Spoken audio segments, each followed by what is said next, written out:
Okay, ಮೊದಲನೇದಾಗಿ ನಾನು ನಿಮಗೆ ಹೇಳುವುದಾದರೆ ಇದು ಯಾವುದೇ ರೀತಿಯಾದಂಥ ಒಂದು ಫೇಕ್ ಮಾಹಿತಿಯಾಗಿರುವುದಿಲ್ಲ. ಏಕೆಂದರೆ ಈಗ ನೀವು ಸ್ಕ್ರೀನಲ್ಲಿ ನೋಡ್ತಾ ಇರ್ತಕ್ಕಂಥದ್ದು ಇಲಾಖೆಯು ಹೊರಡಿಸಿದಂಥ ಒಂದು ನೋಟಿಫಿಕೇಶನ್ PDF ಆಗಿದೆ.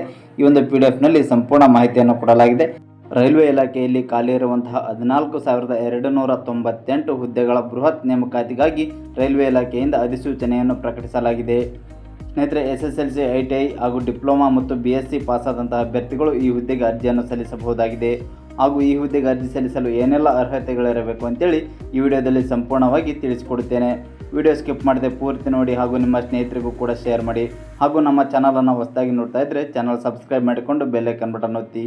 ಹಾಗೆ ನೇಮಕಾತಿ ಮಾಡಿಕೊಳ್ಳಲಾಗುತ್ತಿರುವ ಇಲಾಖೆಯ ಹೆಸರು RRB, ರೈಲ್ವೆ ರಿಕ್ರೂಟ್ಮೆಂಟ್ ಬೋರ್ಡ್. ಹುದ್ದೆಗಳ ಹೆಸರು ಇವು ಟೆಕ್ನಿಷಿಯನ್ ಹುದ್ದೆಗಳಾಗಿರ್ತವೆ. ಇದರ ಒಂದು ಸಂಪೂರ್ಣ ಮಾಹಿತಿಯನ್ನು ಮುಂದೆ ತಿಳಿಸಿಕೊಡುತ್ತೇನೆ. ಒಟ್ಟು ಹುದ್ದೆಗಳು 14,298 ಹುದ್ದೆಗಳು ಇರುತ್ತವೆ. ಇದರಲ್ಲಿ ನಮ್ಮ ಕರ್ನಾಟಕದಲ್ಲಿ 337 ಹುದ್ದೆಗಳನ್ನು ಮೀಸಲಿರಿಸಲಾಗಿದೆ. ಅದೇ ರೀತಿಯಾಗಿ ಈ ಹುದ್ದೆಗೆ ಅರ್ಜಿ ಸಲ್ಲಿಸುವಂಥ ವಿಧಾನ ಆನ್ಲೈನ್ ಮುಖಾಂತರ ಅರ್ಜಿಯನ್ನು ಸಲ್ಲಿಸಬೇಕಾಗಿರ್ತದೆ. ಈ ಒಂದು ಆನ್ಲೈನ್ ಮುಖಾಂತರ ಅರ್ಜಿ ಸಲ್ಲಿಸಬೇಕಾದಂಥ ಒಂದು ಅಪ್ಲಿಕೇಶನ್ ಲಿಂಕ್ ಹಾಗೂ ಇಲಾಖೆ ಹೊರಡಿಸಿದಂಥ ನೋಟಿಫಿಕೇಶನ್ PDF ಲಿಂಕನ್ನು ಮುಂದೆ ನಿಮಗೆ ತಿಳಿಸಿಕೊಡುತ್ತೇನೆ. ಹಾಗೆ ಈ ಹುದ್ದೆಗೆ ಆಯ್ಕೆಯಾದಂತಹ ಒಂದು ಅಭ್ಯರ್ಥಿಗಳ ಉದ್ಯೋಗ ಸ್ಥಳ ಬಂದುಬಿಟ್ಟು ಭಾರತದಾದ್ಯಂತ ಇರುತ್ತದೆ. ಹುದ್ದೆಗಳ ವಿವರ: ಟೆಕ್ನಿಷಿಯನ್ ಗ್ರೇಡ್ 1 ಸಿಗ್ನಲ್ ಹುದ್ದೆ 1092 ಹುದ್ದೆಗಳು ಇರುತ್ತವೆ. ಟೆಕ್ನಿಷಿಯನ್ ಗ್ರೇಡ್ 3 ಓಪನ್ ಲೈನ್ 8052 ಹುದ್ದೆಗಳು ಇರುತ್ತವೆ. ಟೆಕ್ನಿಷಿಯನ್ ಗ್ರೇಡ್ 3 ವರ್ಕ್ಶಾಪ್ ಮತ್ತು PUಗಳು 5154 ಪೋಸ್ಟ್ಗಳು ಖಾಲಿ ಇರುತ್ತವೆ. ಹಾಗೆ ಈ ಹುದ್ದೆಗೆ ಅರ್ಜಿ ಸಲ್ಲಿಸಲು ವಿದ್ಯಾರ್ಹತೆ ಏನಾಗಿರಬೇಕಂದ್ರೆ RRBಯ ಒಂದು ಅಧಿಕೃತ ಅಧಿಸೂಚನೆಯಲ್ಲಿ ತಿಳಿಸಿರುವಂತೆ SSLC, ದ್ವಿತೀಯ PUC, ITI, diploma, BSc, BE ಹಾಗೂ BTech ಪೂರ್ಣಗೊಳಿಸಿರುವಂತಹ ಅಭ್ಯರ್ಥಿಗಳು ಈ ಹುದ್ದೆಗೆ ಅರ್ಜಿಯನ್ನು ಸಲ್ಲಿಸಬಹುದು. ಇನ್ನು ಏಜ್ ಲಿಮಿಟ್ ಬಗ್ಗೆ ನೋಡುವುದಾದರೆ ಟೆಕ್ನಿಷಿಯನ್ ಗ್ರೇಡ್ 1 ಸಿಗ್ನಲ್ ಹುದ್ದೆಗೆ ಕನಿಷ್ಠ 18 ವರ್ಷ, ಗರಿಷ್ಠ 36 ವರ್ಷಗಳು.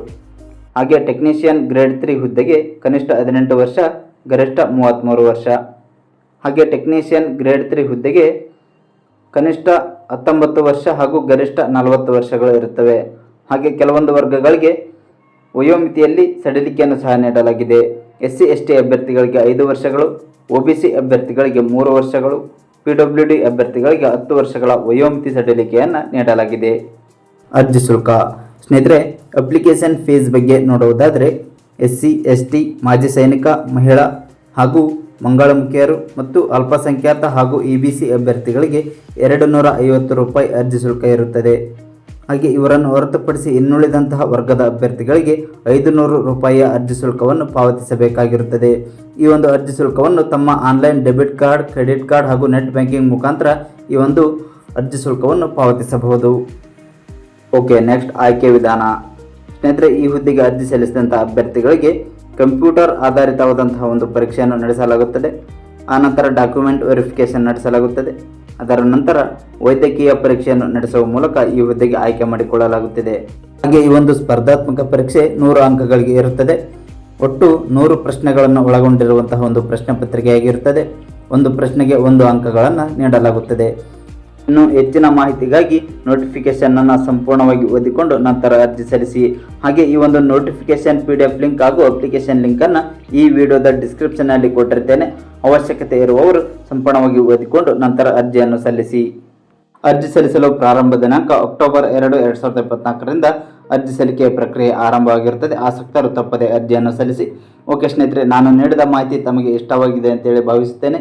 ಮಾಹಿತಿ ಇಷ್ಟವಾಗಿದ್ದರೆ ತಪ್ಪದೆ ಈ ವಿಡಿಯೋಗೆ ಲೈಕ್ ಕೊಡಿ ಹಾಗೂ ನಿಮ್ಮ ಸ್ನೇಹಿತರಿಗೂ ಕೂಡ ಶೇರ್ ಮಾಡಿ. ಧನ್ಯವಾದಗಳು.